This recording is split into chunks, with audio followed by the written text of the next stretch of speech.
I know, as I said yesterday, that there are already efforts to move Africa in the direction of unity at the economic front, but the suspicions in Africa are too great. The African politician is perhaps, with due respect to them, Africa's curse.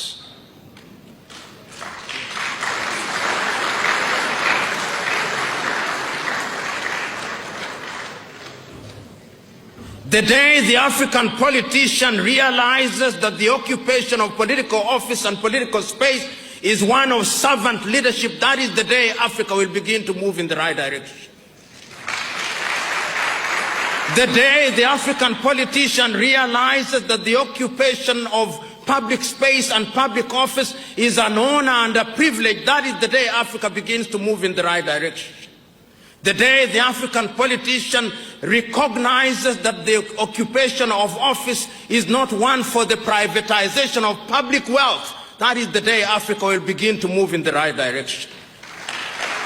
The day the African politician recognizes that they do not have the monopoly of wisdom, that is the day that Africa will begin to move in the right direction. The day the African politician realizes that longevity in office is not the solution to African problems, that is the day Africa begins to realize the potential. The day that the African politician begins to remember that the electoral vote is a charge for them to deliver on health, on agriculture and education, that is the day Africa will begin to know her place in the world. The day the African politician is liberated from the chains of greed, that is the day that Africa will realize the potential. And I say all that because it is not lost on me that one of the reasons why Africa cannot unite is because we have become so used as politicians in Africa to our little countries where we are treated like demigods. And because we too, we who are the led, we have treated our leaders as demigods for too long, and they now are conditioned to believe that they are gods. You know, respecting leaders is a good thing, because that is what is right. Once you have given people the privilege to serve you, you give them respect. But respect must be earned. Many times in my own country, in Kenya, I see the individuals, some of the individuals that we elect into public office, some are fine, but some are not. In fact, most are not.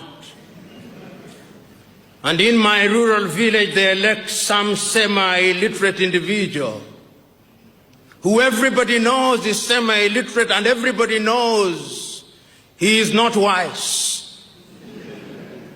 But the day after his election, when he attends a forum such as this, those who invite him to speak will say, let so-and-so whom we elected yesterday share his wisdom with us.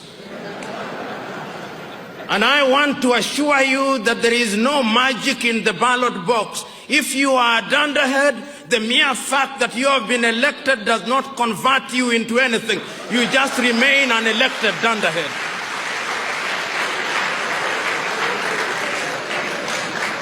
And Africa has no shortage of dunderheads who are leading her in the wrong direction.